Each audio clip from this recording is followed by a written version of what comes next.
If you're an angler that doesn't have a boat, then listen up. This week's show is designed especially for fishermen who like to fish from piers, docks, and jetties. Our captains and Dave are standing by with the rigs and techniques to make you a better fisherman.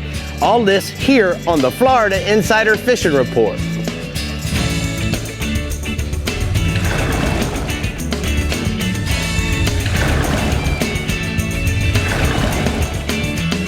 Welcome to the Florida Insider Fishing Report, presented by Yamaha.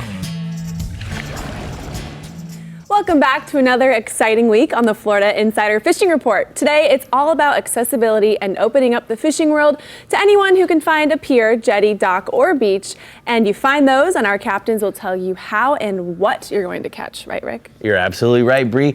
You know, the cool thing about when you're fishing from a pier, a dock, or a jetty is you have the ability to be a lot more mobile. You're not constricted by a 17-foot boat, a 23-foot boat, or even a 35-foot contender.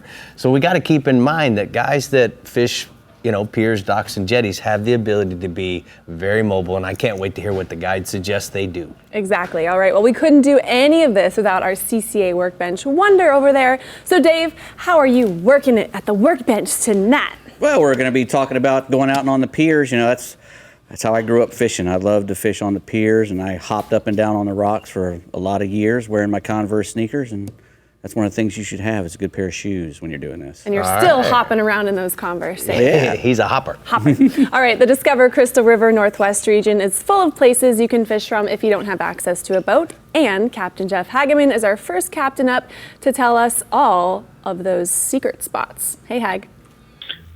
How you doing? We got plenty of piers, jetties, and surf fishing throughout my region. One of the biggest fishing piers in Florida is the Sunshine Skyway Bridge, and it spans most of the mouth of Tampa Bay. Anglers catch a variety of species from it: tarpon, sharks, kingfish, grouper, snapper, mackerel, just to name a few. It's a great fishery. We've got Reddington Pier up in St. Pete, Clearwater Pier up in Clearwater, and it just goes on and on and on. We've got piers and jetties in between that, and we've got a lot of great wade fishing too. So, like Dave was saying, get you a good pair of shoes, because we got a lot of rocks and oyster bars here, but you can catch snook, trout, redfish, all from land, and we got plenty of access points. And like they were saying before, you don't necessarily have to have a boat to go fishing or take a kid fishing in my region. Moving inshore, Captain John Lane with JB Charters reports out of Apalachicola. The redfish bite has been running the beaches right now, mainly biting on the very beginning and ending of the tide changes. Be looking for schooling bait balls and mainly biting on live pogies right now. Moving down the coast, Captain Jimmy Huddleston of CaptainHut.com reports that the Ozona redfish bite, he's been fishing right now around the mangroves and the higher tides, working the trees for easy meals right now. The redfish have been hiding up under the bushes with it being so hot. Cut bait such as ladyfish, pinfish are all working well underneath the groves.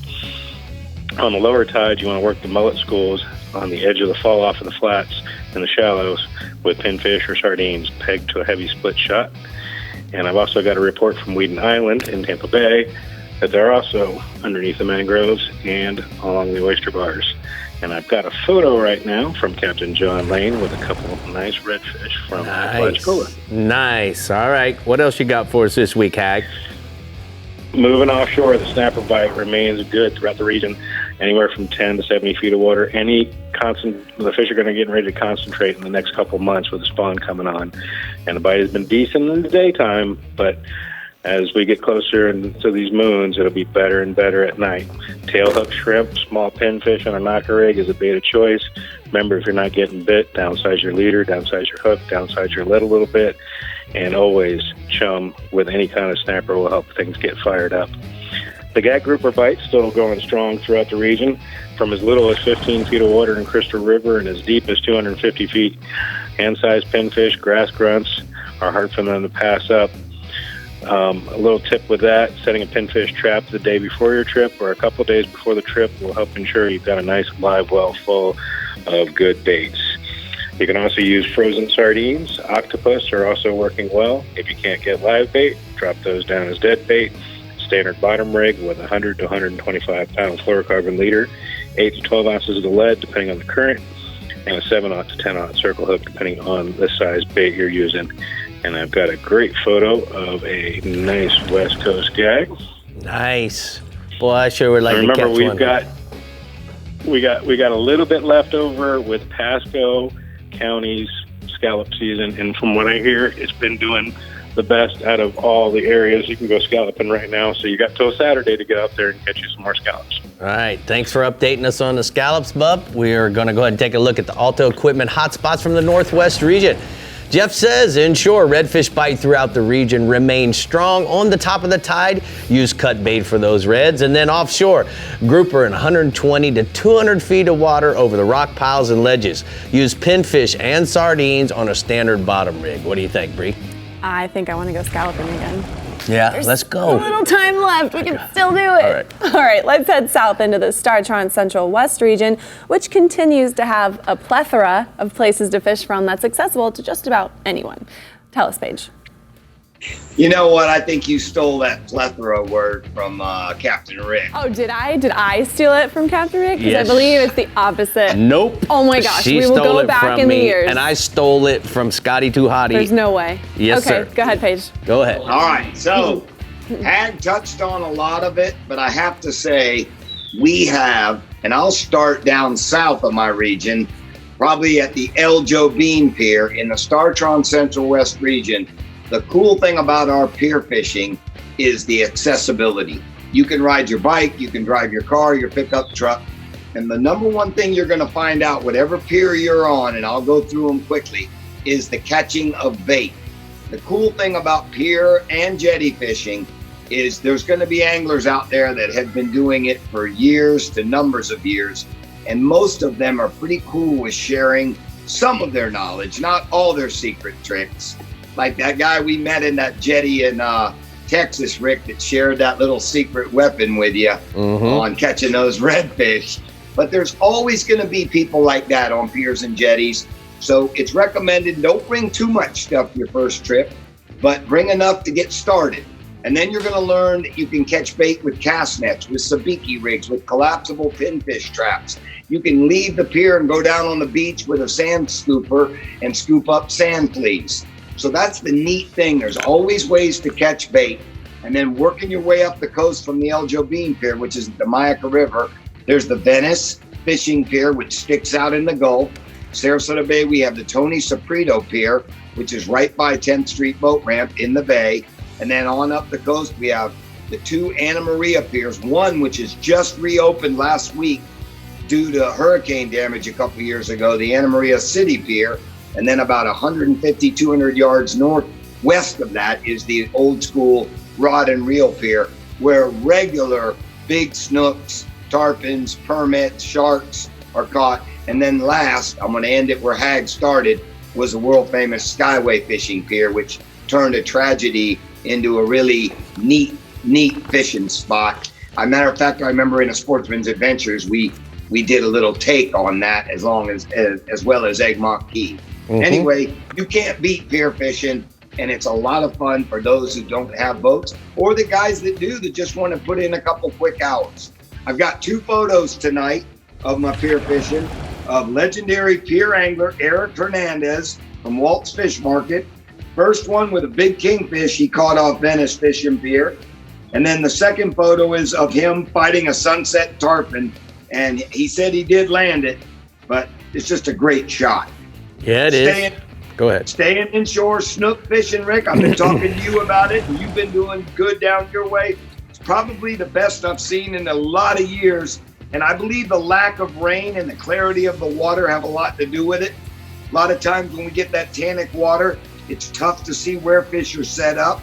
But with this clear water, you can see where these fish are, and it's a good idea to stay off them or spend a day finding where they are and then come back the next day with a live well full of pilchards, pinfish, or I heard Hag say it, grass grunts. Probably the best big snook bait there is. If you like throwing artificials, the Saltwater Assassin Violet Moon Sea Shad works real good on a 1/4 ounce silver jig head. And all our inlets are holding snook, as well as the oyster bars in Terracea, Joe Bay, and back down towards Long Bar and Sarasota Bay. My photo, one other tip, Rick, I've really fallen in love with the 2.0 light wire Trocor circle hook for live pilchard fishing for snook. It's a good sharp hook, but it's light enough to let that pilchard swim around freely. So it's worked really well this season on the snook. Glad you like it. My photo tonight is of Ryan Slow Sip Shannon of Bradenton with a 42-inch snook he caught with us during the Big Art Memorial Snook Tournament, which we finished second place in. But it was a great turnout and a great tournament for all big snook fishermen. Moving offshore, red snapper with the recreational season closing this weekend and only a week or so left of the federal season. Got to get out there to get your snappers anywhere from 90 feet on out. Over most of your hard bottom areas, you're going to catch your same red snapper that you're going to catch your red groupers and your gag groupers right there. It's a good idea to have a mixture of live pinfish, pilchards, thread fins, as well as some frozen sardines as well. You're going to get the job done with standard bottom rig or even a chicken rig. And my red snapper photo tonight is of Missy King of Ocala aboard the newly christened 42 Freeman of Captain Tim No's Gulf Coast Offshore Ventures. And then my final species, red grouper. Most of the captains I've been speaking with from the south part of my region all the way up to St. Pete all agree it's been a really good spring, summer red grouper bite. Lots of quality size red groupers in 110 feet on out over hard bottom areas as well as ledges. And the same deal with the red snappers. Bring a mixture of live and cut bait. You're going to get your fish. And my last photo tonight is of Missy's husband, John King, with a pair of red groupers that he got on that same trip with Captain Tim No. All right, Captain Page, great report. We appreciate all your hard effort. We are going to go ahead and take a look at the daiquiri deck hotspots from your Central West region. Page says that you want to go snook and tarpon. Try nighttime bridge or pier fishing from New Pass, Longboat Pass, or the rod and reel pier with live silver mullet and ladyfish. And then offshore, red snappers get out in 90 to 130 feet of water over hard bottom areas off of Venice, north to St. Pete. Live pinfish or cut sardines work fine. Paige got you all choked up over here. Oh man, I don't know what's in my throat. Kingfish.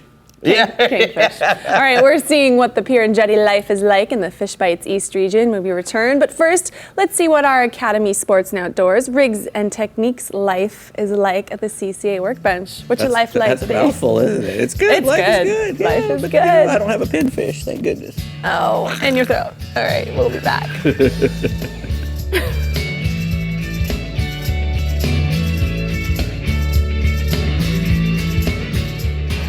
The Florida Insider Fishing Report is brought to you by Yamaha. Reliability starts here.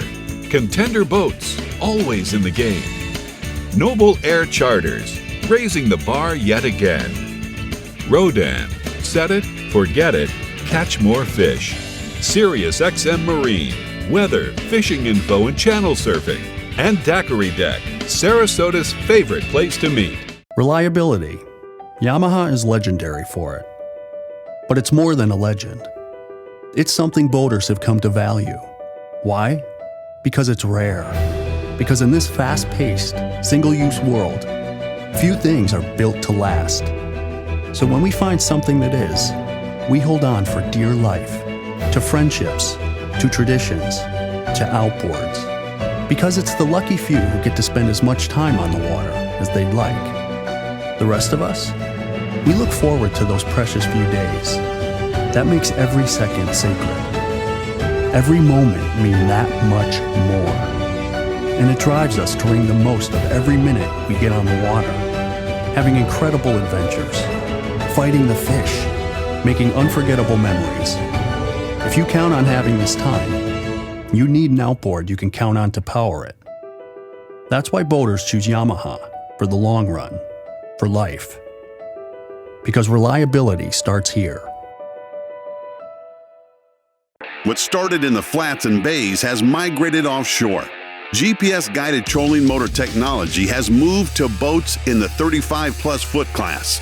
and allowed anchoring capabilities on most center consoles in any depth of water, from snook and redfish inshore to grouper and swordfish way out deep. Rodan Marine Systems has a GPS anchor to hold your vessel on location.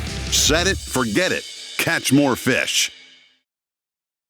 The only reel with over 100 years of heritage. Alvi Sidecast reels allow you to cast over 150 yards with up to 900 yards of capacity. Alvi's state-of-the-art drag and 22-inch retrieve rate per wine is perfect for any surf challenge. Alvi reels are manufactured to best practice standards and are in fact so robust that the Alvi also comes with a 10-year salt and sand warranty. For more information, go to alvius.com.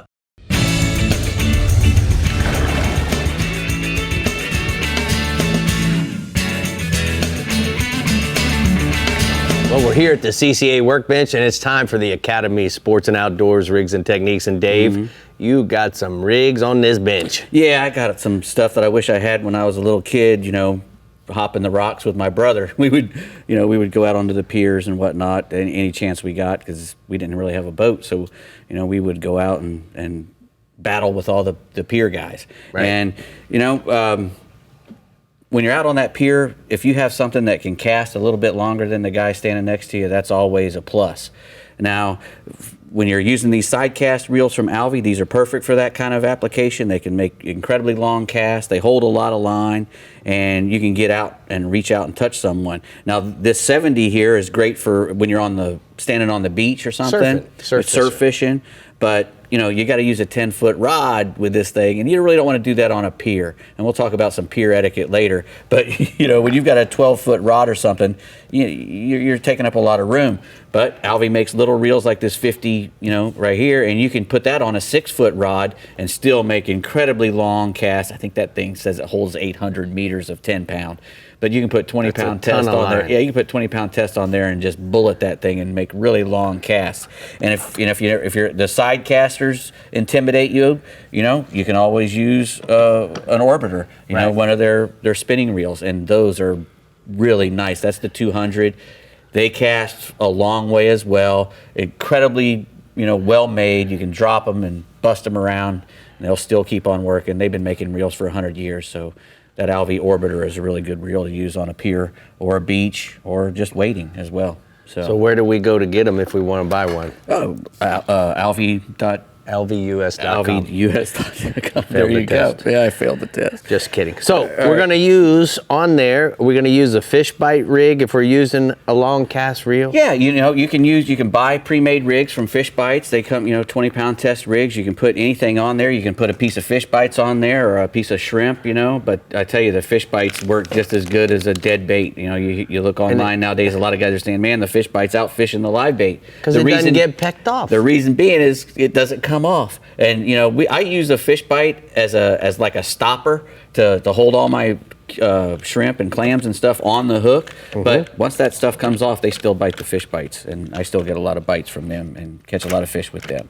So, but if I'm not using bait, which I normally don't, I like to throw a jig like that. A white bucktail jig is a great lure. I know you love the gotcha. My gotcha is what I'm going to throw first, and I usually have a little piece of wire on it, like this one. I think that's number 4. But not only mackerels, but little mangrove snappers and bluefish, and and Spanish mackerel. They all take those things away. So I usually show up to the beach with like 10 of those because I know that I'm going to lose a lot of them even when I put wire on, because you want to bounce that thing on real close to the bottom and give it an erratic jerk, and it gets hung up in the rocks a lot and you're going to lose them. Another bait I like to use is top dogs, mirror lures, any like a spook too as well, anything that I can flip across the top right along the rocks. I love using those. But besides the gotcha, probably my favorite lure is a miradine. Everything eats a miradine. Well, it's shaped like a pilchard. It looks like a little pilchard or a glass minnow or whatever. So you can catch all kinds of stuff. I mean, I've even caught flounder on it, which is unreal because the thing, doesn't spend much time near the bottom. Now, Dave, what happens when you get a big fish on and you get him up beside the pier? How do you land the fish? Well, a lot of times if it's a fish that you want to keep, and that it's a slot fish that's allowable to keep, you can use a thing called a bridge gaff, which is right here. And it's a big 4-prong. It's just big, like a 4-prong treble hook. Right. And what happens is you just get the fish, subdued on the surface and put that underneath of him and hit him with Snatch it up. and you get him up there. If it's a fish like a tarpon, or if it's a fish that's out of the slot, you can use a bridge net, which is that over there. Big bridge net. Yeah, which is a release net. And you do the same sort of thing. You get the fish tired out along the surface, and you have a buddy get this net up underneath of him and pull him up, and you catch him, get him in there. And it's a great way to let go of a fish that you don't really intend to keep. And so what mistake do people make bridge fishing or pier fishing or jetty fishing, Dave? A lot of times they'll go a little undergunned. The stuff that they rent on a pier is usually really light stuff, and if you're really wanting to catch a big fish, you're going to have to go up and 20 pound at least, snook or something. But 30 pound and up, use that on your spinning reels and go a little heavier if you want to catch the big ones. Because even though you're on a pier and you can run up and down, you do come to the end of the pier. Right. And you can't run anymore. Right. And so, you got to be able to stop them. Got the or heat. something. Yeah. Well, speaking of the heat, where are we going next, hot stuff? Yes, speaking of heat, it's summertime, which means it's hot, and the Fish Bites East region is hot for sure when it comes to catching monsters from the piers and jetties. So, Captain Mike, tell us more. Yeah, Brie, if you're a land-based angler in my region, you're pretty much going to find your way to the inlet jetties and to the fishing piers. Palm Beach, Jupiter, and Fort Pierce Inlets, they have easy access to their jetties and really good concentrations of both snook and a lot of mangrove snapper, really for the rest of the summer. Snapper fishing's best on the slack tides. You want to use a live pilchard or a threadfin or a sand perch, even a live shrimp. For the snook, be there in low light and throw a saltwater sass and sea shad in any of the pilchard colors, or throw big swimming plugs.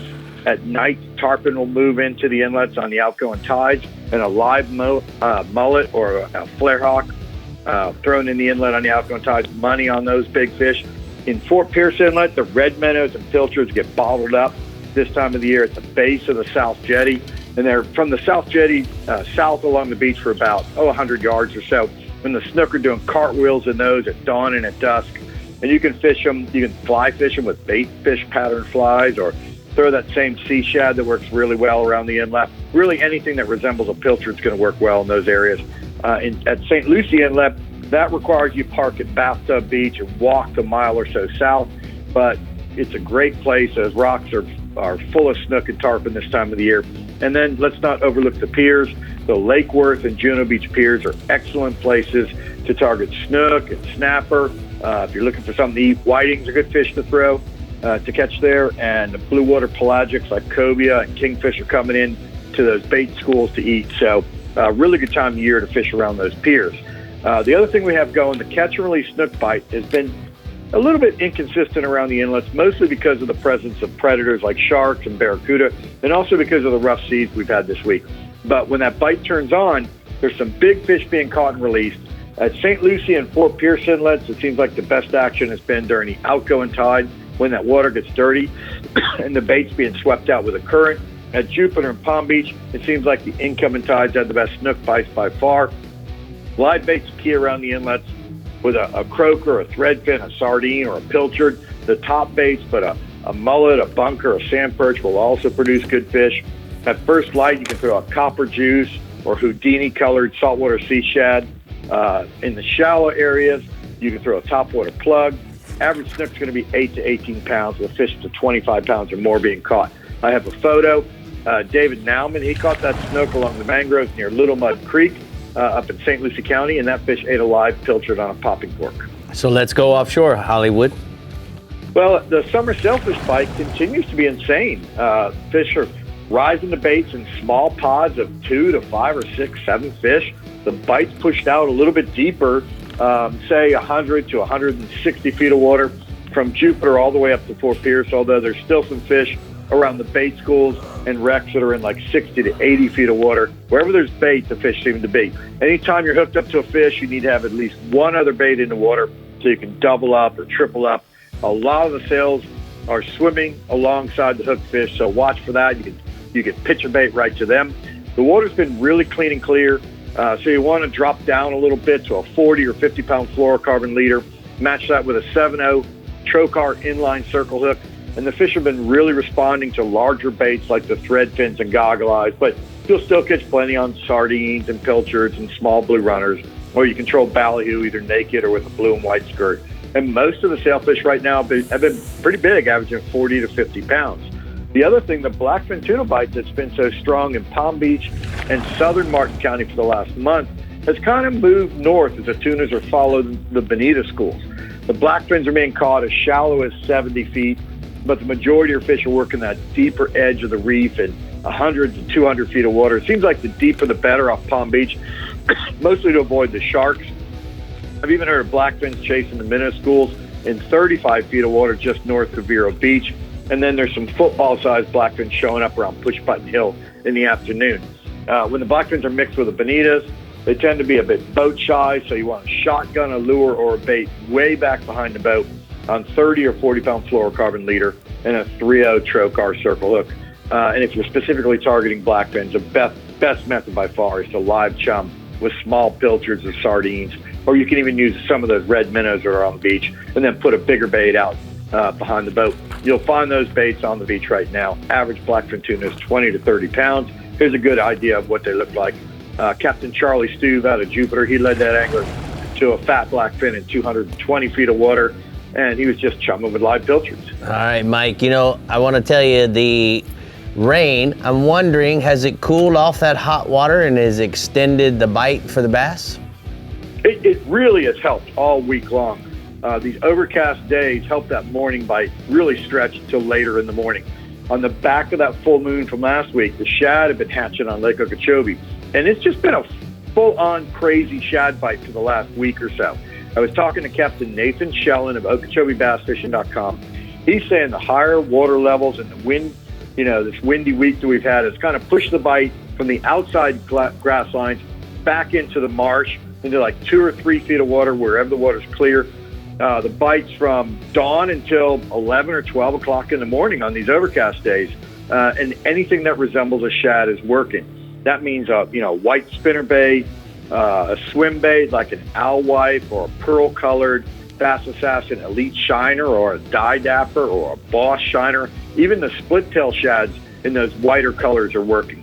You want to fish them in the eelgrass and Kissimmee grass beds from Kings Bar all the way down to Tin House Cove, or east from Kings Bar up over to J&S, but back into the marsh more than the outside grass lines.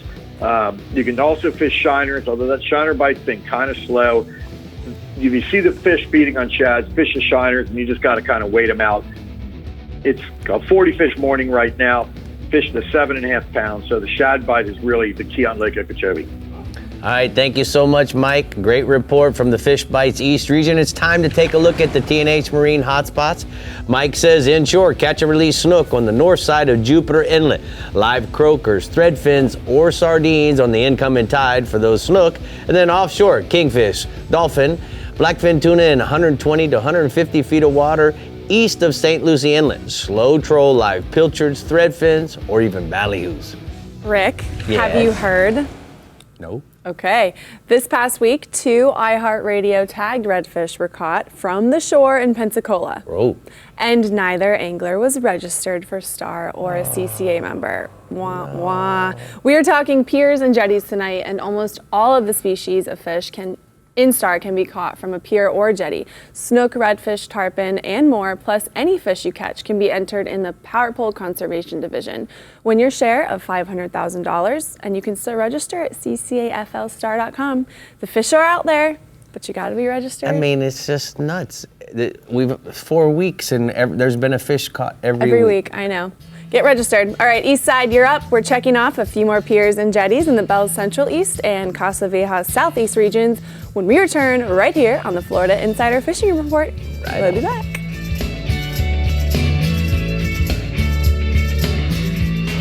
The Florida Insider Fishing Report is brought to you by Power Pole, Total Boat Control, Bass Assassin and Saltwater Assassin, the best lures, period.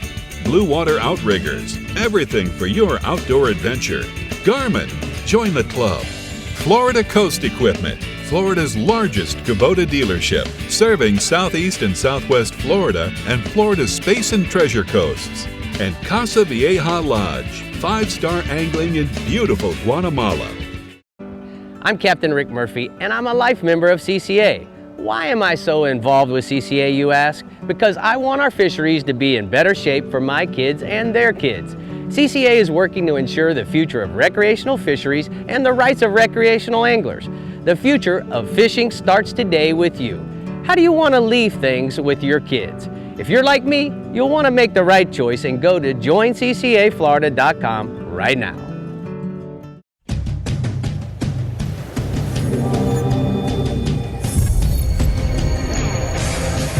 Real Legends Performance Clothing. Everything you need to be comfortable on the water all day long. Keeps you cool, dry, and protected from the sun. Durable performance technology at an unbeatable value. Shop anytime or go to reallegends.com to find a Bell store near you. Every year, Noble Air Charter flies over 20,000 outdoorsmen and families just like you economically to over 300 Bahamian and Florida destinations. Noble Air Charter makes a substantial investment improving booking and aircraft route planning to create the most affordable and economical flight possible. And tomorrow, Noble Air's team will rise to the challenge to raise the bar yet again. Navigating at night can be dangerous, even for the most experienced drivers. With over 400,000 pixels, Night Track makes it possible to navigate in the dark with confidence. Night Track seamlessly interfaces with all multifunction displays, 2013 or newer, and offers boaters or the outdoorsman peace of mind at an affordable price. For more information, call 251-605-9100. In the United States, there are over 12,000 miles of shoreline, but fishing along the shore means you need gear made for the sand and surf. Well, Alvi Reels has made its name in Australia over the last 100 years with their sidecast reels, and now Alvi is making its mark in the U.S. Alvi sidecast reels allow you to cast over 150 yards with up to 900 yards of line capacity. Alvi's state-of-the-art drag and 22 inches of retrieve rate per wind is the perfect combination for fishing in the surf. Alvi reels are manufactured to best practice standards and are, in fact, so robust that Alvi's comes with a 10-year salt and sand warranty. So yeah, go ahead, bury it in the sand, jump in and get wet. And if Alvi side reels caught your attention, check out Alvi's Orbiter spinning reels. These reels are designed and engineered in Australia, but tested and proven in Texas. Not only do these reels look good, they feel like a dream. Every feature of the Alvi Orbiter gives you full control of the fish. The big interchangeable handle lets you crank up to 34 inches of line per crank. Got a big one on the line? It's no problem, because you can dial up to 25 pounds of drag to make sure you don't lose that trophy fish. The Alvi Orbiter comes in 4 different models, but all have the same solid standards that anglers demand. Become the king of the surf, flats, and reefs with your arsenal of Alvi sidecast and Orbiter spinning reels. 10-year warranty on the sidecast, 2-year unconditional warranty on spinners. You gotta get it's a no-brainer, people. Yep. All right, listen up, anglers. If you're fishing the Bell's Central East region this weekend, our captain, Jim Ross, has a few tips and tricks that will make you a successful pier and jettier. Hey, Jim. Jettier. Hey, yeah, and it will. But you know, there are great places throughout the year. This time of the year, we typically find that the daytime bite is best if you're using live bait. And of course, if you're there at low light or at dark, the artificial seem to work a little bit better. One of the things that I wanted to talk about, though, is that one of the mistakes that I see most people make on the jetty or pier is they're casting away from the jetty or pier. And the majority of the fish that you're trying to catch are literally within 15 feet of the rocks. So when you guys and gals are casting out 50, 60, 80 yards in some cases, you're throwing your bait or lure so far away from a lot of the fish that you're trying to catch that you don't ever catch them. So if you watch the savvy guys, they're basically dropping the baits right under their feet. and fishing right next to the rocks. And that's how they're getting the majority of the good fish that they're getting. I've got a great picture here of Captain Glenn Austin from Going Coastal Charters, and he put a hunter on a really big Sebastian inlet red on a live croaker here recently. And then my second species for inshore is tarpon. And right now, the tarpon's been really good. My son, Captain Justin Ross, has been catching fish in the 50 to 100 pound range. Captain Troy Perez has been doing the same.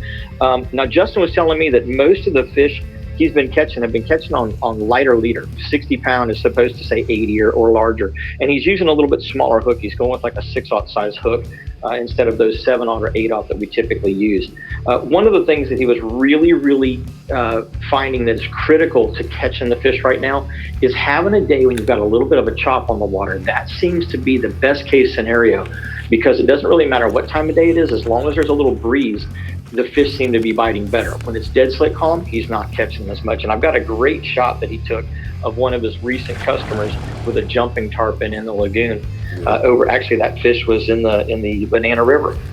And then swinging offshore, Rick, we got some cobia stuff going on. And normally we look at cobia in the middle of the summer and we go, okay, there must be a cold water upwelling going on. But for some reason, with all of the snapper fishing that went on with the red snapper days and the grouper fishing that went on as well, there was a lot of sandbar sharks, a lot of bull sharks, and the cobia were following those fish around, as well as fish that were hooked and coming up from the bottom.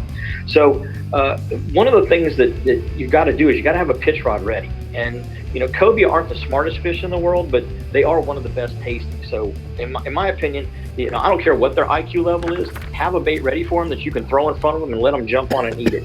Now, here's the second thing, though. Make sure you have a net on the boat. I see a lot of guys gaffing fish that they think are legal. And remember, the size limit on the East Coast is now 35 inches at the fort. And I can tell you, if you put a 35.5-inch cobia in the box on ice, he's shrinking below 35 inches. Those fish shrink like no other fish that I've seen. So make sure that fish is probably at least a good inch over the 36 inches before you actually put him on ice. But make sure you net him so you're not putting a hole or a hook in the side of that fish and then realizing he's not big enough and having to let him go. And I've got a great picture here. Captain James Pat McDaniels of Salty Ghost Charters sent me with a nice Ponce Inlet cobia that he caught last week while he was out doing some red snapper fishing. And then my last species, it's one that everybody can catch, inshore, offshore, but we're going to focus on offshore right now, and that's mangrove snapper. And right now, the spotlight was on redfish, or on red snapper, I should say. Now those snapper days are over with. Everybody still wants some snapper because snapper tastes good, and mangroves are out there in force right now. If you find any of the high relief structure in 70 to 130 feet of water, you can anchor up, and anchor using your Rodan trolling motor is a great way to do it. You get just up current of where you see the fish marking and start chumming and chunking and then sliding some baits back with some hooks in them, with some light leader, 30-pound fluorocarbon, 40-pound fluorocarbon, and you can get some of these great mangroves right now on our reefs and wrecks. Most of those fish are going to run about 3 to 5 pounds, but some of those fish are going to be up into that 10-pound class. And I've got another photo here. Captain Mark Gibson was on the Naughty Diver, naughtydivercharters.com out of Ponce Inlet, and they were doing some red snapper fishing, but look at the size of the mangrove snapper they caught while they were out there. So there are some giant mangroves that are running around out in the Central East region this week.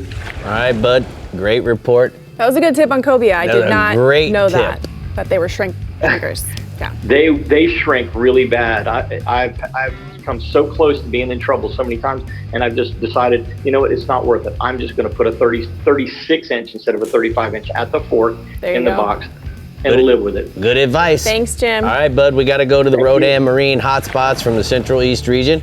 He says inshore, catch and release bull, redfish, and snook at Sebastian and Ponce Inlet jetties. And then offshore, mangrove snappers on the reefs and wrecks in 70 to 120 feet of water, chum and chunk for the fish up to 10 pounds. 10 pounds. 10 pounds right? snapper. Daddy go crazy with a 10-pound mango snapper. Yes, he would. Headed further south, let's drift into the Casa Viejas southeast region, where pier and jetty perfection is what you're going to get if that's your weekend jam. So let's get Captain Jimbo Thomas on the line to tell us more. Go for it, Jimbo. Hey, Brie. Hey, Rick. And hey, Dave. Now, if you want to go fishing off of a pier in the southeast region, is definitely a place to do it, because there's no other area in the state that the deep water is so close to shore. Now, there used to be quite a few fishing piers in the region, but over the years, a lot of them have been destroyed by hurricanes and tropical storms. So there's only a few left. We got Lake Worth Pier, Deerfield Beach Pier, Pompano Pier, Anglin's Pier, and the South Beach Pier. I think that's all of them. And I believe the Pompano and South Beach Piers are free, and the other piers they charge anywhere from $3 to $4 from what I'm told.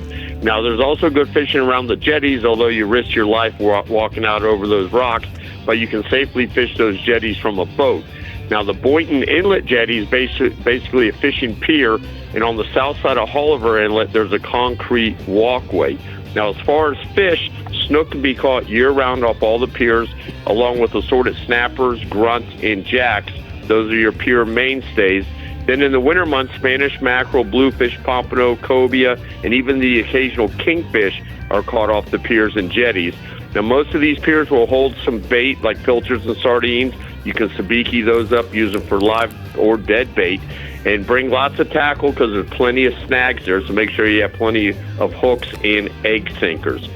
Now, staying inshore, schools of snook have been in all of the inlets, and they're being caught on live pilchards, herrings, pinfish, and croakers.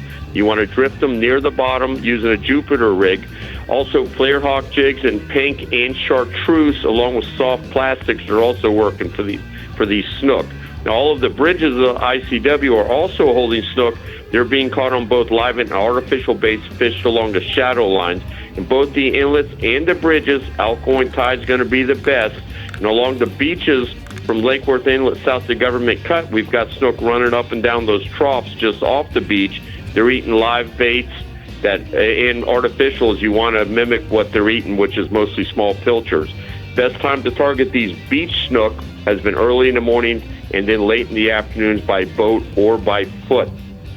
Now, moving offshore, nighttime snapper fishing has been excellent throughout the whole region, especially from mangroves. There's also been some muttons and yellowtails mixed in.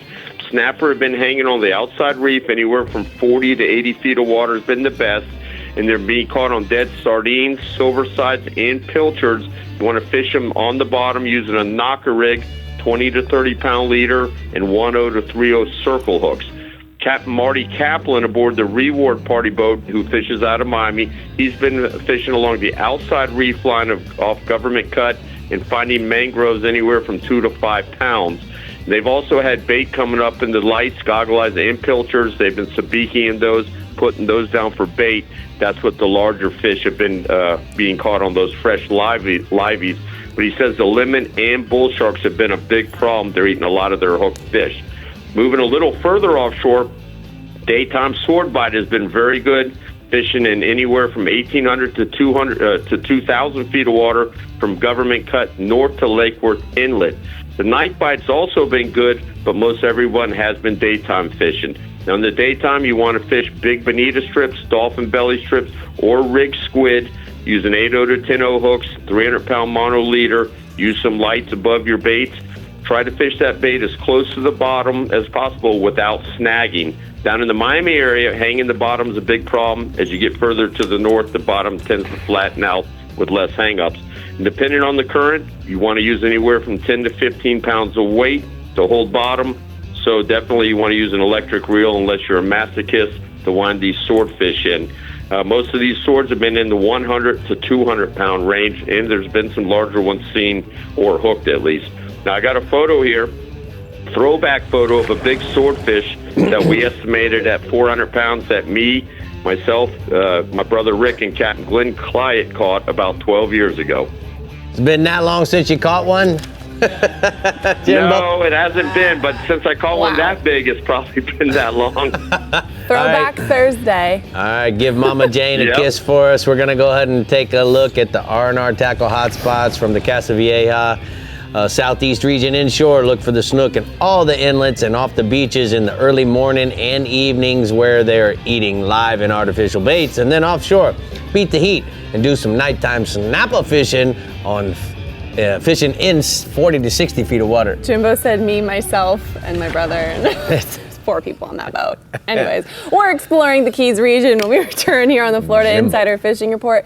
But first, let's explore our way over to the CCA workbench to see what treasures Dave has found for new products. Oh, that's a treasure. I'm stealing money. It says Sea Tamer, but it's really a Dave Tamer. I'm replacing all my furniture with that. We'll be back. Ocean Tamer chairs. Got old Dave. Ocean Tamer. Got him. He's sleeping.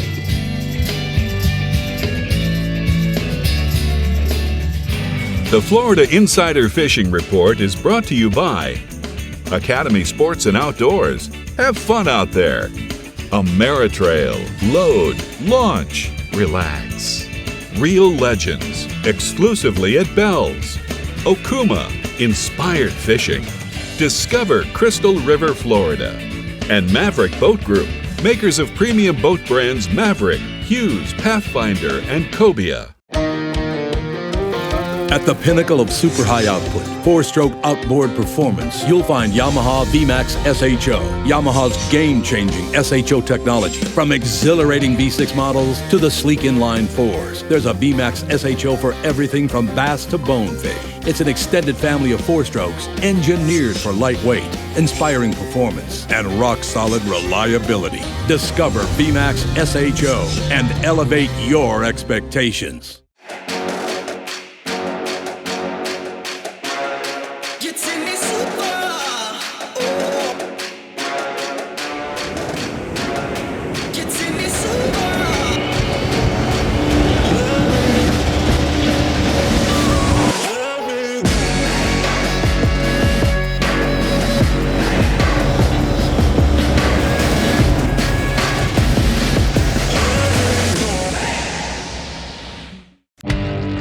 Stetson Blaylock, Todd Auten, Head Fury, let's go!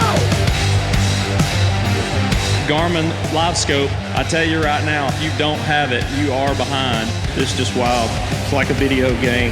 If you do not have that Garmin Live Scope, you are definitely missing out. Bassmaster Classic Champion!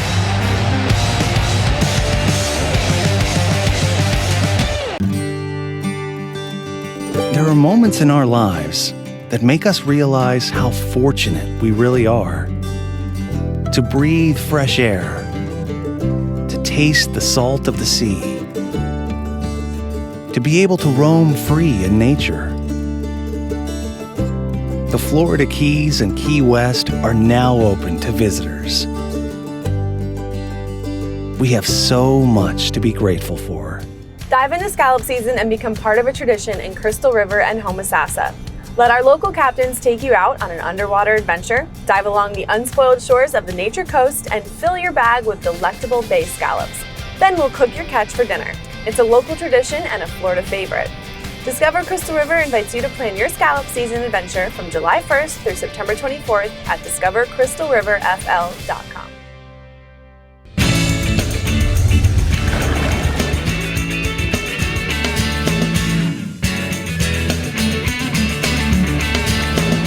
Well, we're here at the CCA workbench, and as you can tell, it's time to talk about new products, and Dave has definitely got them. Well, that's a good one right there that you got your arm on.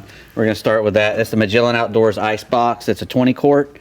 It's got real heavy-duty construction, an awesome lid configuration, and a big refrigerated seal. They call it a refrigeration seal on there, and a really good giant drain plug that's on a chain, so you can't lose it, which I always end up doing. And then they have the beer or the bottle opener. Yeah, there's one on each end, stainless steel. On each side. So you know if it's in between the two lawn chairs, you don't have to get up.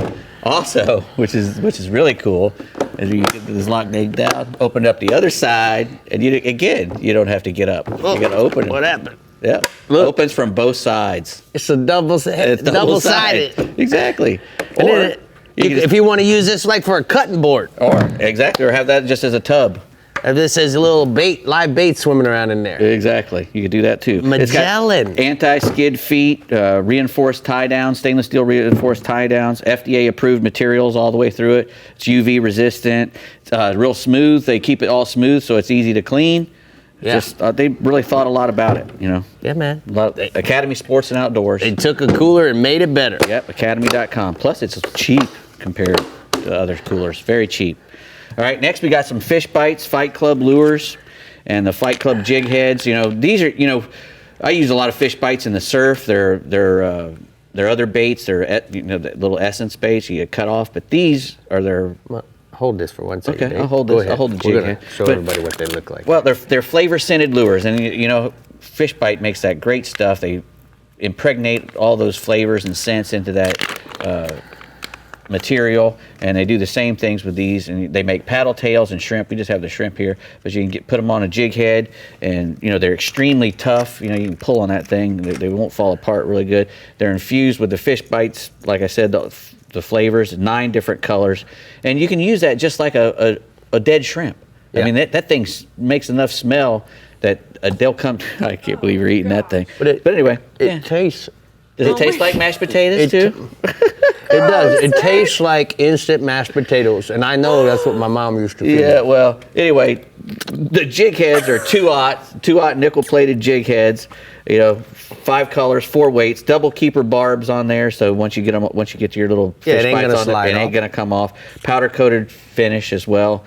And how many different colors do they come in, Dave? Well, the Fight Clubs, those come in 9 different colors. 9 different colors. And the jig heads in 5 different colors. Nice. Yeah.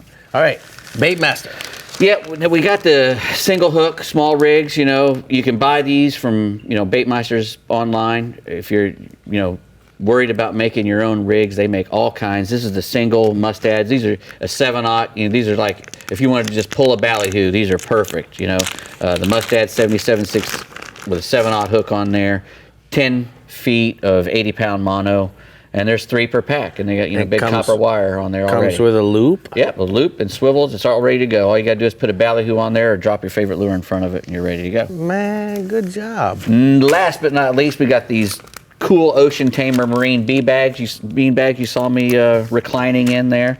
They're designed to absorb shock. If you've ever been on a center console boat and riding out in the rough seas and had a bean bag, you really appreciate one because it takes all the shock off your body when you're laying down there in that bean bag. They're 100% marine grade materials, waterproof, mildew resistant. You can wash them with just regular soap and water.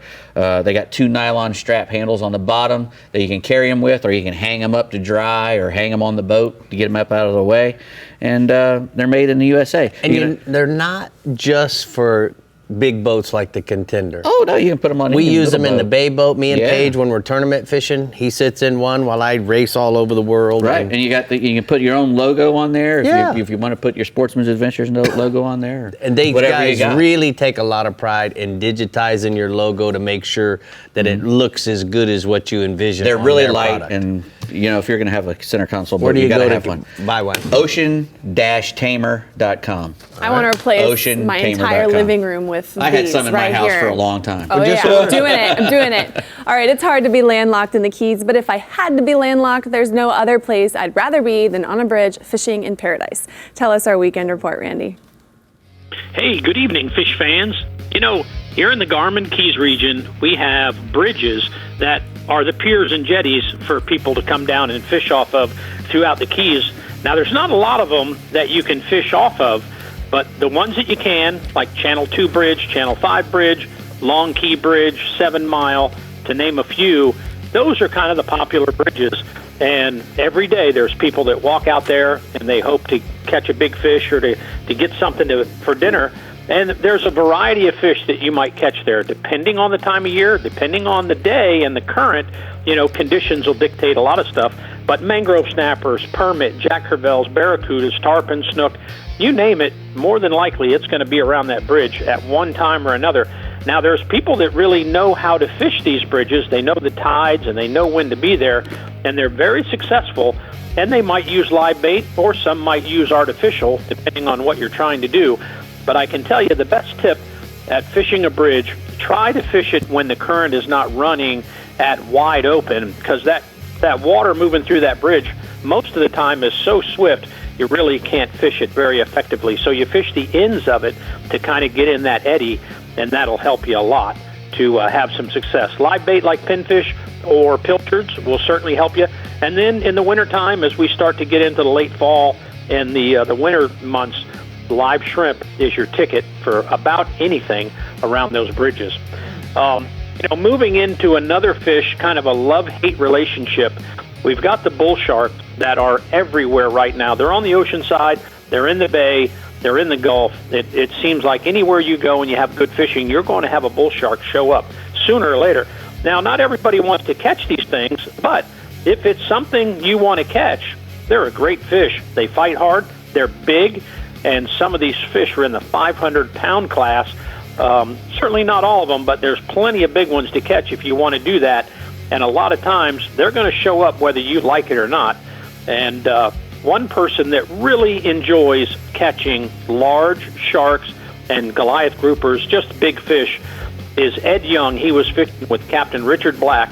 I've got a photo of a 500-pound bull shark they caught last week in the backcountry. Nice. Wow. All right. What else you got for us, bub? Let's do a little inshore love. We got to mention the Star Tournament. It started up July 1st, and you can start fishing that now. There's offshore divisions. There's inshore divisions. There's up to $500,000 in prizes that they're giving away for about any species you might want to catch. The best thing to do is go to ccaflstar.com and sign up and take advantage of that, because there's some really good prizes they're giving away in that tournament. You know, on the reef right now, we still got a great mangrove snapper bite. Most of it's going on at night, where people are going to the edge of the reef and they're anchoring down, chumming, and they're getting a really good mangrove bite right now. Up and down the Keys, Middle Keys, Upper Keys, a lot of people are using live bait like pinfish or pilchards and doing quite well. Some of these fish are in the 4 to 5 pound range, but certainly they're a nice fish spawning, and there seems to be a lot of them, and everybody's kind of getting their licks on them right now, and it's been very good. I've got a photo of Lori Whited from Naples with her catch of an evening down at Cudjoe Key. Nice. Boy, they put the hammer on them. All right, what else? One more to go. Blackfin tuna. You know, storms, overcast, rainy days, guess what? That's the condition you want to look for. Go offshore and find those blackfin tuna. Sometimes you can have them all day long if you've got an overcast day. They really like the low light, which is usually early morning, late afternoon. But if you've got a stormy day, they might bite throughout the day. Now, you can catch them on dark feathers. You can catch them on eels. You can use live bait. It all depends how you want to go target these and what you're trying to catch. If you want to catch the bigger ones, you're going to have to contend with those sharks eating them, and you're going to have to use live bait. If you want to catch dinner, you control the eels. They come in pink and black in color. They work really well. And a guy that does it very well, Captain Brian Cohn, on his boat, the Contagious. We talk about him all the time. He's Mr. Dolphin, the dolphin guru, but he also catches a lot of tuna, like this doubleheader for Ladd and Audrey with their tunas on the hump. Great pictures this week, Randy. Thank you so much. We're going to go ahead and take a look at the Sunset Inn hotspots from the Florida Keys region. He says inshore redfish fish the rising tide in the morning around the Flamingo area. Fish the edges of the flats on the outgoing tide till the flat gets exposed. And then offshore, blackfin tunas fish the offshore humps like Marathon Hump early and late in the afternoon. Are best with the dark feathers or eels, or even maybe a tuna-size dinner. Dinner-size tuna. My hump. Remember that? Yeah, man. Yep. Yeah, Bringing it way back. I got a prize for you. No, that's when you ate. We're seeing what our weekend on or near the water is bringing us in the Garmin Panhandle and Alvey Reels Northeast region, so make sure you stay tuned. I'm going to go wash my hands after this, and remember to keep up with everything fishing in Florida. Be sure to head over to our website, like us on Facebook, follow us on Twitter and Instagram, and subscribe to our YouTube page, Captain Rick Murphy, where we upload new videos every week. We'll be right back going to wash my hands. The fish bite shrimp slime. Can't believe you ate that. The Florida Insider Fishing Report is brought to you by StarTron, cures and prevents ethanol fuel problems. Alvey Reels, a better way to fish. CCA Florida, the voice of recreational anglers for over 30 years. Diamond Fishing Products, our reputation is on the line. Murphy's Law Sport Fishing, book your trip today at murphyslawsportfishing.com. And Strike Zone Fishing.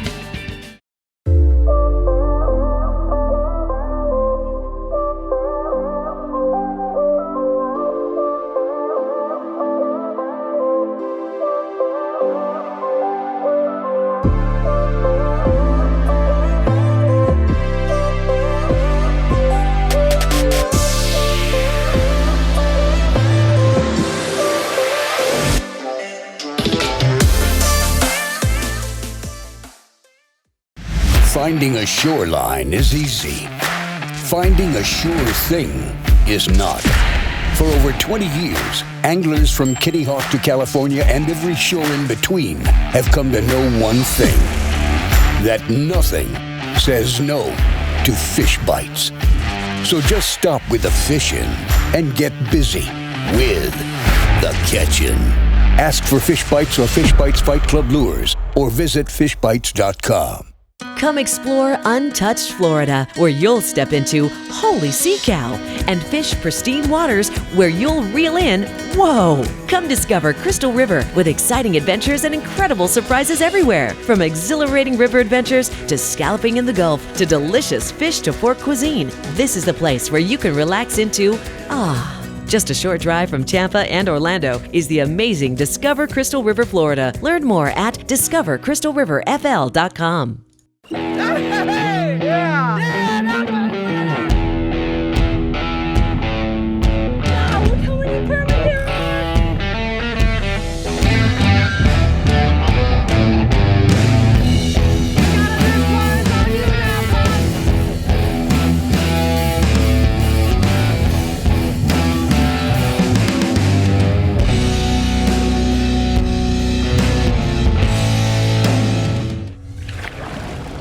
Backed by popular demand, the completely new Red Fisher 21 takes hardcore nearshore and backcountry fishing to a whole other level. Built using Verus vacuum-assisted resin infusion system and designed for a maximum horsepower rating of 350 with a jack plate standard, this boat specializes in catching bait in one zip code, fishing in another, and then getting back to the dock in time for a tournament weigh-in, even in the toughest conditions.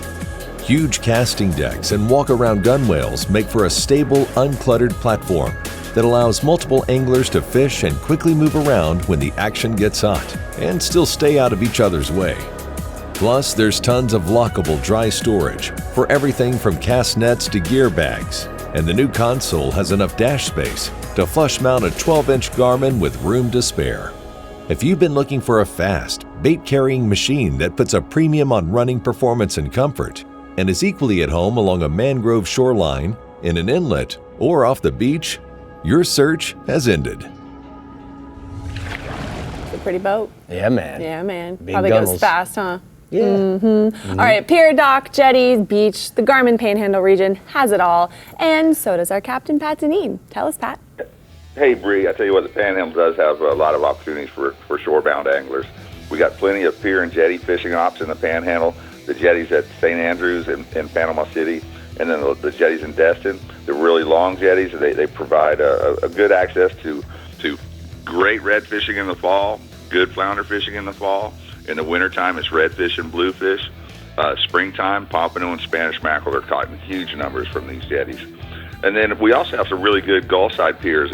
One in Panama, or it's actually two in Panama City, one in Fort Walton Beach, one in Navarre, and one in Pensacola. And I believe that the Navarre pier is the longest pier on the Gulf Coast, so it sticks way on out there. And right now they're catching kings, Spanish, tarpon off all the piers. Tarpon fishing right now is particularly good off the pier in Panama City and also Okaloosa Island. And then Navarre, that pier is known for really good cobia fishing in the spring. But really all of the piers are good for pompano, spring and fall. And we have deep water pretty close to shore here, so it's not uncommon to catch sailfish, blackfin tuna, or occasional mahi-mahi off the pier. So we do have lots of chances to get out there without a boat. And then staying inshore, there are a lot of mangrove snappers being caught, particularly on deep structure near the passes and the bridges mid-bay. Mangrove snappers are notably terminal tackle shy, so fish a light leader and small hooks baited with little tasty baits. There's plenty of these tasty baits in the form of pilchards and baby herrings you can cast net near the inlets in Destin, right there on the grass flats north or south of the bridge. But live shrimp is a great alternative if you don't want to throw a net. Load up the well, anchor up current of the jetties, the bridges, the dock, or whatever structure you're fishing. Chum with the dead baits and float a live or a barely live bait back into the slick. Most of the bay mangroves are on the small side, with a 14 or 15-inch fish being a pretty nice one. But sometimes you're going to find a really nice one. I know Captain Ronnie Respondek of Roostertail Charters in Pensacola, they caught one in their bay earlier this week that was pushing 6 pounds. So it's not uncommon to have some of those bigger ones inside the bay. And then moving offshore, the kings have been biting really well throughout the whole Panhandle. The fish for the kings around the bait schools over bottom structure using live baits. Cigar minnows and herrings are generally the baits of choice, but a live pogie is also really effective. And you can cast out those pogies at first light in the bayous like Bayou Tahar or Chico Bayou in Pensacola. Take them out near the shore gulf structure for the early morning bite. And the Massachusetts wreck in Pensacola, right outside their inlet, has been producing some really nice mackerels during that early morning time frame. The kings are running 6 to 15 pounds. And there's a photo that was sent in, a young angler with a nice king, the biggest fish he's ever caught. And he caught it fishing with Rooster Tail Charters in Pensacola this past week. Big smile, Pretty too. stoked little kid right there. Oh, yeah. He is. Hey, Rick, finally offshore, the red snappers and mingo snappers are being caught in really good numbers. Fish bottom structure, both natural and artificial, in 70 to 200 foot of water. The red snappers are primarily being caught on live minnows, again, the cigar minnows and herrings, using a Carolina rig with a circle hook and about 6 feet of 40 to 60 pound leader. The mingos are primarily being caught on cut bait on a chicken rig. But you can also take those same baits that you would use for those mangroves, those little smaller herrings or baby or little pilchards, and they do really well in the Gulf on both the red snappers and the mingo snappers. The red's closed for recreational anglers this weekend, while the mingos remain open, but they don't ever close. But either one you target, they're both excellent table fare. The red snappers are running 12 to 15 pounds. The mingos are running 1 to 3 pounds. So, Pat, we're going to go back memory lane. The first time I came there to do a Sportsman's Adventures with you, we went red snapper fishing 3 miles off the coast. What did we catch those red snappers on? I need you to tell everybody. They don't believe it. We started catching them on the butterfly jigs, that hard metal jig. But then after that, all we were doing was taking cigar minnows, dicing them in half, cutting them in half, throwing them in the water. The fish come up to the surface, and then it's just a matter of free lining a cut bait, with a chunk bait with a hook in it. Do you remember when we first pulled up to that spot? I was eating a piece of chicken and I threw the bone over, and 25 red snappers came up to eat the chicken bone. Yeah, I said, hey, hang tight, guys. This is a pretty small spot. Take a moment to find. Oh, well, I think we're here. They're eating this chicken. All right, man. Well, thank you for going back memory lane with me. We're going to take a look at the blue water outrigger hotspots from the Panhandle region. Pat says inshore, Indian Pass and West Pass for tarpon, using live or dead menhaden.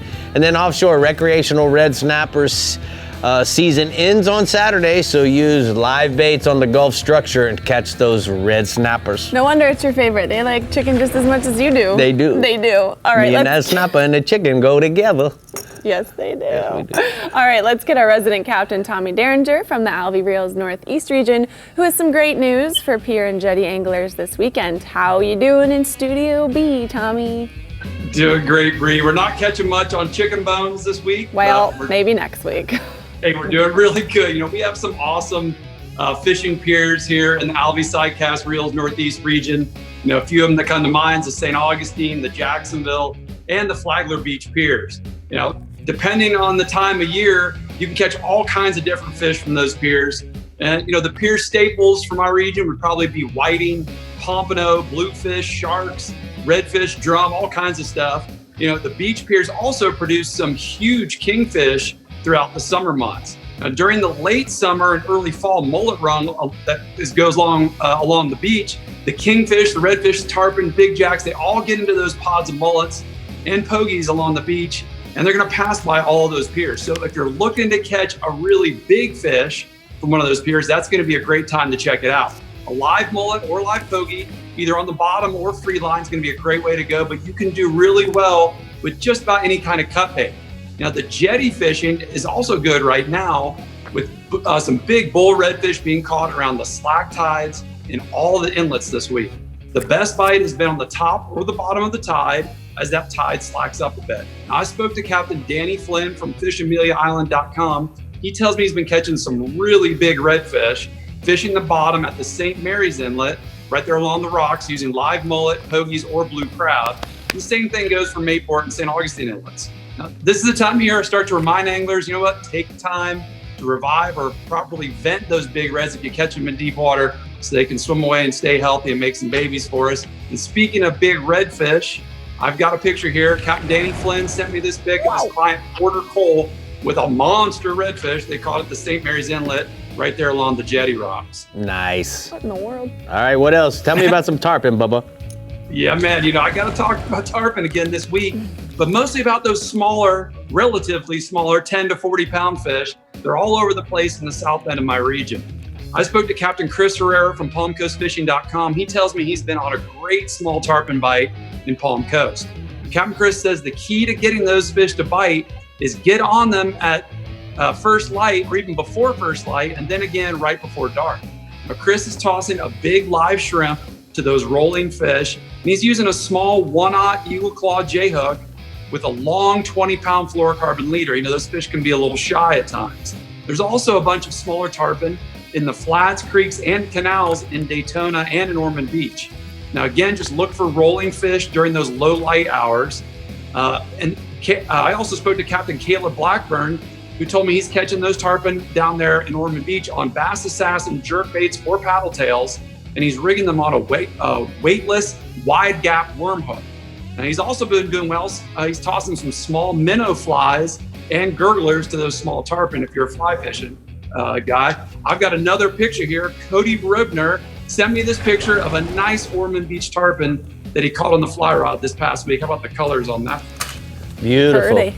All right, what else? All right, moving offshore, you know, with all the red snapper buzz gone now, our short little four-day season is over. We can talk about some big mangrove snapper that are being caught in my region. I saw quite a few big mangoes in that 8 to 12 pound range come to the dock last weekend. Now, those bigger mangoes are being caught in about 120 to 140 feet of water, so they're out a little deeper. Now, live bait on the bottom has been the best, but Captain Shane Stover, he tells me that cut bonita is working really well right now for those guys. And there's a ton of big bonita along the beaches and behind the shrimp boats right now. So it might be a good idea to catch a few for bait before you head offshore. Now, over the next couple of months, those mangoes are going to start to school up and spawn, and I know a lot of anglers are going to be really looking forward to that action. Now, also offshore, there's been a great kingfish bite happening this week. The Greater Jacksonville Kingfish Tournament was held last weekend. There were some big old kingfish weighed in. The overall tournament winning fish was over 50 pounds.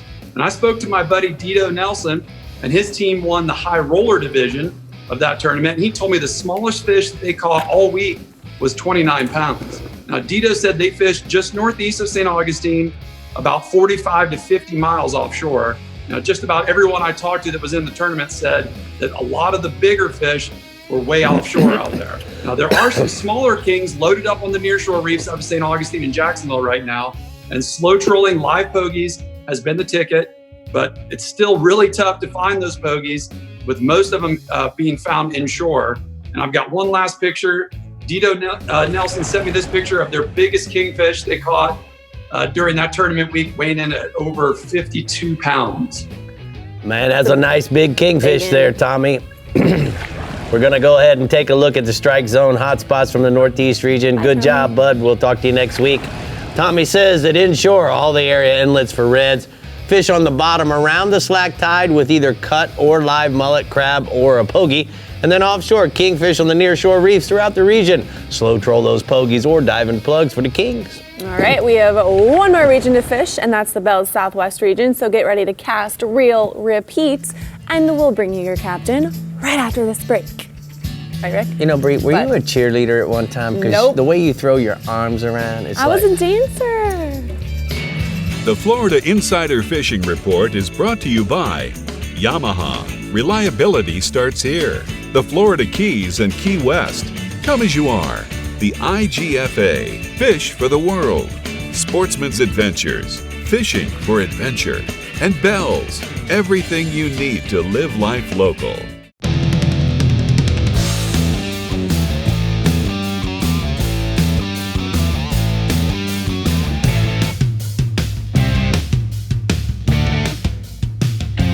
When you live on an island, surrounded by warm, clear water, and a million ways to enjoy it, it's amazing you'll ever have time to come up for air. Key West. Close to perfect. Far from normal. Get a great deal on the Kubota L-Series tractor. Built upon a solid foundation of cast iron and steel, the Kubota L-Series tractor is the #1 selling compact tractor in the U.S. for over 10 years. With a powerful Kubota diesel engine and dependable gear or HST transmission, it's ready to take on your toughest projects. Right now, get the L2501 HST for payments as low as $149 a month. Florida Coast Equipment, Florida's highest volume Kubota dealer. Remember the glory days of gas gasoline? It's just not made the same anymore. Kick your gas into gear with StarTron. Pump up the performance in all of your engines. Cure the problems of ethanol with the power of enzymes. And maximize your mileage every time you drive. Kickstart your engines with StarTron. Have you ever felt your heart pounding while feeling the power of a tarpon in the Florida Keys? Or experienced the changing colors of a mahi as you bring it on board? Whether it's in the Bahamas, the Florida Keys, Guatemala, or the Florida Everglades, Murphy's Law Sports Fishing has the ability to guide you to the fish of a lifetime. To book your trip today, call 305-246-0673 or go to murphyslawsportfishing.com.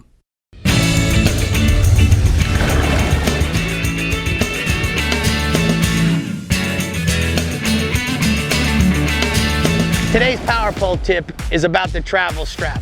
Now, a month or so ago, I was traveling down to Flamingo, which is a 50-mile drive. Now, normally I don't travel with my power on, but because I had purchased some stuff and had it in my live well, I had to have the aeration system on. Thus, now I have a power pole situations that are active. Now, I carry my remote inside the seat. Something bounced up on the remote, deploying my power poles. So you can imagine 50 miles later in the down position, my spikes when I got down to the boat ramp at Flamingo were only about this long. If I would have had the travel strap at that time, we wouldn't have had any problem.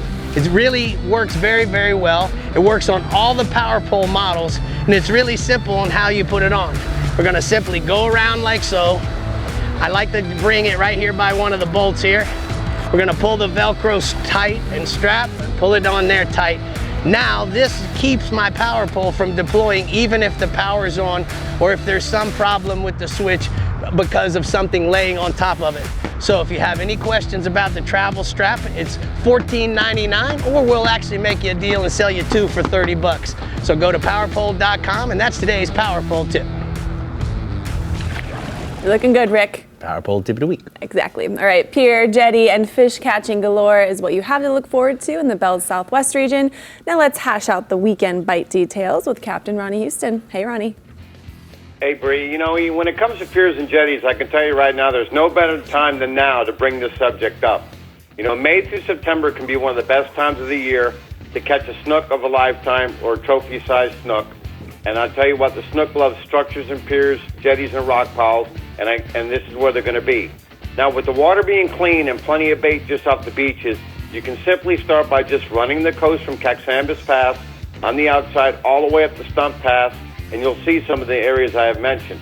But I'll give you a couple tips. You know, if the water is clean, you're going to have to lighten up on your leaders. That's going to be a must. Now, you can downsize as low as 20. I preferably have tried that new 30 diamond fluorocarbon. I was getting bites on the 30 pink, not as many, but when I hooked up a fish, I didn't have to worry about being frayed off. Also, you can also downsize on your hook, starting with maybe a 2.0 trocar up to a 4.0. So if the water's clean, you can go down to a 2.0. If it's dingy, you can use a 4.0. You can also use a little heavier leader because the first thing that's going to happen, especially if the water's dingy, you can heavy up. First thing that's going to happen is these fish are going to run to the structure. So if you're looking to try and learn about catching snook, piers and jetties on the southwest coast of Florida will probably be the easiest way to start anywhere from spring through summer. And I got a prime example of a nice fish just recently caught on a bad weather day by simply fishing the Naples Pier. Now, on the inshore side, we're going to have some mixed reports this week due to the winds that have changed. We've had great weather in the last several months. Now you're getting winds, tropical storms, and you're getting rain every day. So right now, Captain Danny Latham to the north says the redfish. He says all the 20 to 24-inch reds can be caught with a couple different methods. On the lower stages of the tide in the Pine Island Sound area, fishing potholes and troughs by simply chumming live poachers to locate them. A good place to start would be areas of roaming mullet. As the tide works their way in, these fish work out into their troughs and the potholes, but as it works their way in, they're going to work their way up towards the mangroves. Follow the fish in with the tide. He's also telling me if you can't find pilchards, there's plenty of live pinfish. You can also use cut pinfish, cut ladyfish, and cut mullet. And once the tide starts to go out, simply work your way from the mangroves out towards the troughs, and those fish will stage up out there again. And I got a nice picture of a redfish just recently caught while fishing with Captain Danny Latham. Here we go on the offshore side. Keeping an eye on the weather this weekend is going to really be important. But the red groupers, according to Mike Avanon, these groupers are starting to make their way in from Naples to Fort Myers Beach. Right now, as close as 65 feet of water. Then if you can't find them in there, just start working your way out and by simply fishing hard bottom. He's also telling me gags are in the mix along wrecks and ledges. He says a variety of baits are catching them. Start off with your simple cut baits such as squid, herring, and sardines, but you can also mix it up with live pinchfish and grunts and cigar minnows. Now he's telling me you can also drift these areas to locate the fish by simply bouncing white bucktails with squid. Once you start getting fish on the bucktails, simply anchor up where you found the fish. And I got a nice picture of a nice red grouper that was just caught in the last couple weeks up in the northern end of the region. Last species is going to be the red snapper, especially with the last weekend of red snapper. It's getting to be the end, but reports through the region, depths have simply been in the last couple weeks 150 feet and beyond. Some areas are spotty. I'm being told you just got to keep moving, looking for these fish to be bunched up. While other reports suggest once you find a bunch up, guys will limit it out pretty quick. Depending on the current, you're going to need 6 to 10 ounces of weight. Cut baits such as squid, herring, and sardines. And I'm being told if you can't trigger a bite, simply go to a whole squid. And if you can locate some cigar minnows on the way out, those also have been working well. I got a couple nice pictures of a black grouper that was caught while out red snapper fishing. Nice. And a couple of red snappers on a recent trip I had just fished with Captain Mike Avanon. Guys, keep an eye on the weather. Fish are starting to change. Plenty of rain and wind for the weekend. Ronnie, speaking of the weather, you using that Sirius XM to keep you safe? You know, like always, Rick, I do keep that. That was one of the things that's really changed the way I do things in the last couple of years. There's always a tool that always changes things, but I'll tell you another tool that's really changed things is the power pole charge. Whenever you decide you're going to go fishing at the last minute, one thing you ain't going to have to worry about is keeping your batteries charged, because I'll tell you what, once you get on the water, power pole will take care of all that for yourself by simply having power pole charge. You're absolutely right, Ronnie. Thank you so much. It is time to take a look at the Catty Can hotspots from the Southwest region. He says inshore, the nighttime tarpon bite fishing bridge spans in Punta Gorda, Cape Coral, and Sanibel using live mullet, ladyfish, and pinfish. And then offshore, the mangs, yellowtails, and lanes, Gordon's Pass to Sanibel, 55 to 75 feet of water, chumming, free lining, and chicken rig with cut bait. Not chicken bones. Not chicken bone. Not chicken bone. That's for Ricky. All right, reports are in, and She there are Rickied me. fish waiting to be caught at a pier, jetty, and beach near you. So get your gear ready, and we'll be right back with what we're catching next week, right here on the Florida Insider Fishing Report. Do you know what it is, Rick? An entirely new species of extreme predator is moving offshore. The Yamaha 5.6-liter V8 XTO offshore outboard. Extreme big block thrust and power in the industry's first direct injection 4-stroke. Quiet, efficient, powerful, and proven Yamaha reliability. More than an outboard, it's a fully integrated power system. The all-new Yamaha V8 XTO offshore.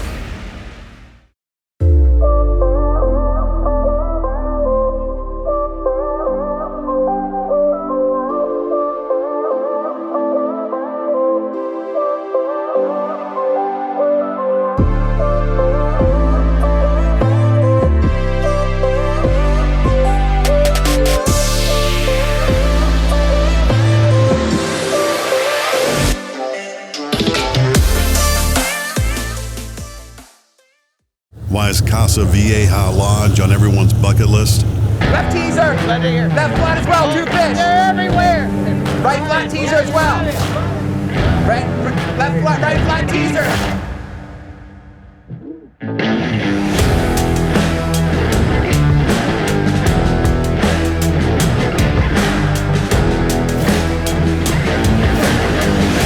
Come to Casa Vieja Lodge and check it off your list.